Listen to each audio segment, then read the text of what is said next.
Hello everyone, today I'm going to talk about Mamma Mia from an Australian perspective. Mamma Mia was the first track on the ABBA album, which was their third album release. And what actually happened was that ABBA sent a can of films to Australia, which included promo clips for Mamma Mia, SOS, I Do, I Do, I Do, and Bang a Boomerang. Now, SOS and I Do, I Do were definitely released as singles here. And interestingly, Mamma Mia and Bang a Boomerang that were included in that package were not originally released as singles. And we used to have a show called Countdown on Sunday nights on ABBA, the government-owned TV station in Australia, the ABC. And the show was on from 6 to 7 p.m. on a Sunday night. And as I've mentioned in other videos, my parents controlled the TV. We had one TV in the house, and that happened to also be the time when the news was on the commercial channels. So I never actually got to see Countdown. But it appears that once the film clip for Mamma Mia was screened in Australia,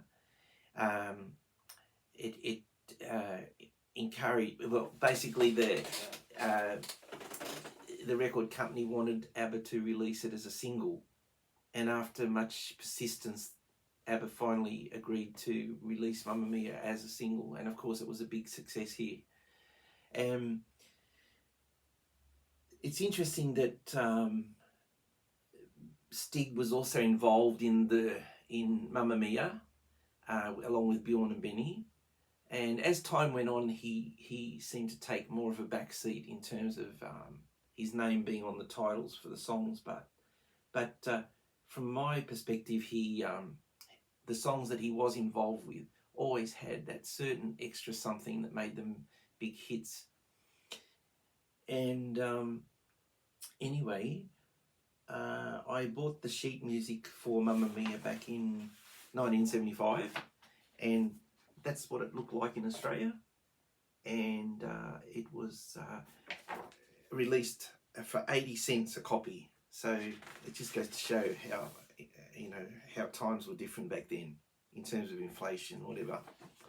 Okay, so it's also interesting that prior to the ABBA album, quite a few of ABBA's singles like Waterloo and Honey Honey and Ring Ring were released in other languages other than English, like German, French, Swedish, of course. But when the ABBA album came along, they sort of stopped doing that, even though Agneta did release SOS as a solo song in Swedish. But later on, of course, they did record Mamma Mia in Spanish, and it has an interesting backing track which has been slightly tweaked as well. But definitely I think the original English backing track was the best of all of them. And of course the other thing was I never actually got to see the film clip for Mamma Mia for a long time. I'd heard a lot about it, but I'd never actually seen it. It seemed to be elusive.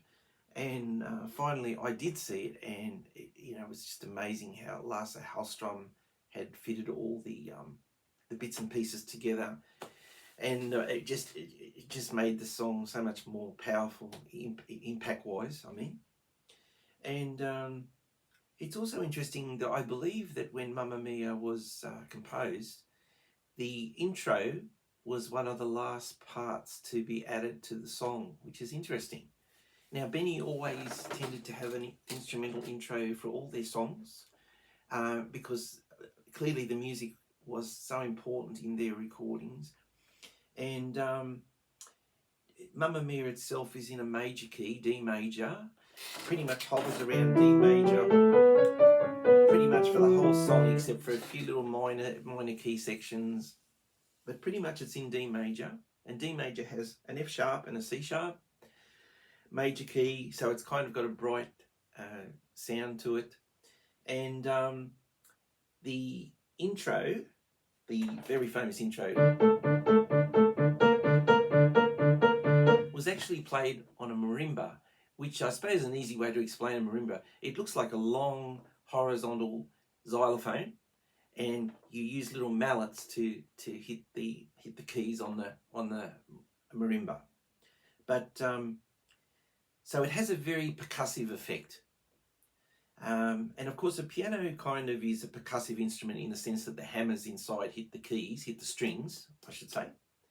And when Mamma Mia starts off, it uses two of the most important notes in a scale. It uses the tonic, which is the first note of the scale, and it uses the fifth note, which is the dominant. Okay, so they're very important notes in any sort of scale. If you add a third in the middle, you have a triad where the notes are equally spaced, and in this case, that's the D major triad. That's what it would sound like. But Bjorn and Benny just use the tonic and the dominant. So you get this. Then what they do is they very cleverly augment to A sharp. So instead of playing A natural, they suddenly go to A sharp. And it kind of has this feeling of tension being created in the music. Like it's leading up to something. And of course it does lead up to something, because the next little section is when the guitars come in and they're playing in thirds. So the notes are like a third apart. Okay, so it kind of has this interesting little twist to it.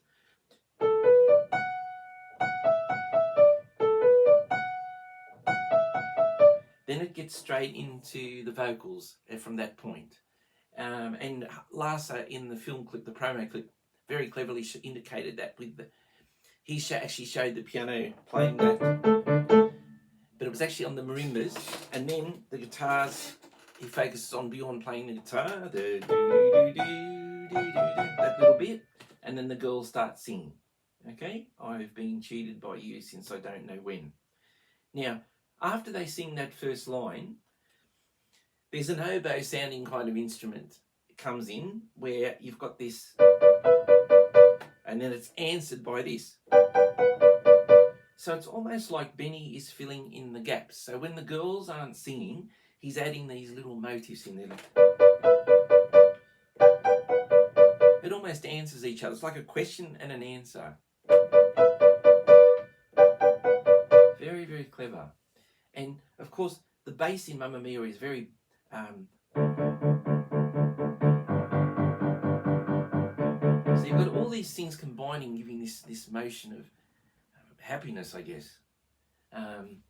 Now, then pretty much it sticks, like I said, it sticks to D major pretty much all the way. Then you come to the lead into the chorus. And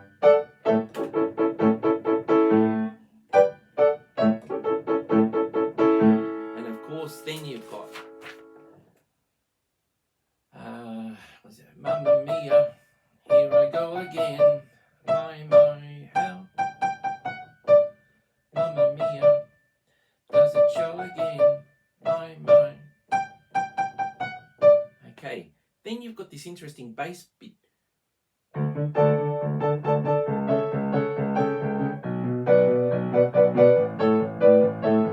So the bass is kind of descending from D to C sharp to B, going down, and it's very effective. Really adds to something to the piece there. And then let me go back to the second verse, and it pretty much follows the same pattern again.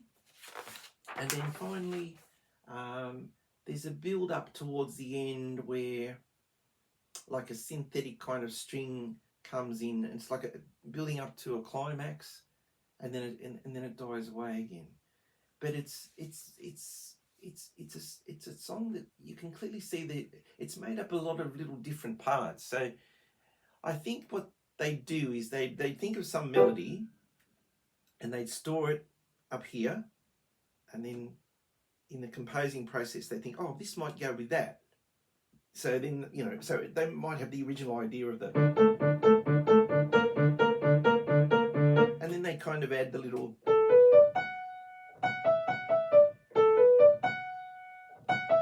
and then that'd go to, you know, I've been cheated by you, then the little oboe bit.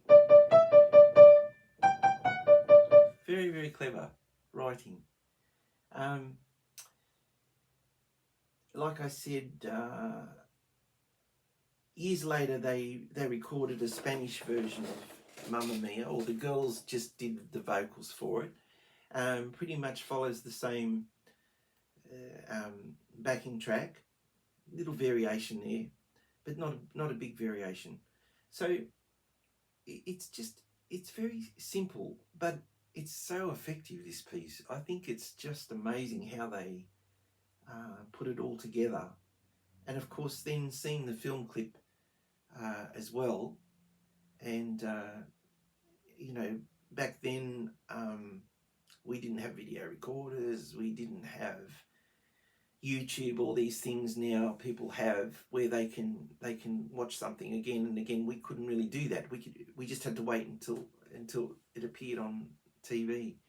So it just goes to show how much the technology has changed over that period of time. But yes, I think Mamma Mia is definitely up there as one of my number ones.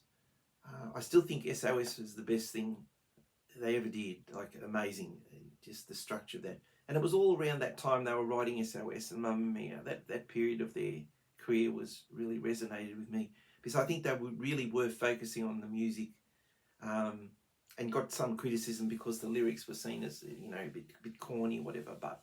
But definitely so much is going on in those backing tracks that 50 years on, the songs are still around. So clearly that's playing a role in that longevity, and I think that they're going to be around for years and years and years to come, because they're so well put together. Like someone once said, they're put together a certain way, and if you took them apart, you wouldn't be able to put them back together again. It's just very, very clever writing. Yeah, so that's about all I can think of at the moment for Mamma Mia. But again, if I think of things, I'll add them to the comments, and I'll maybe review this one as well. But definitely, it is one of their best tracks, I think. And I hope you enjoyed the talk today. Thank you. Bye-bye.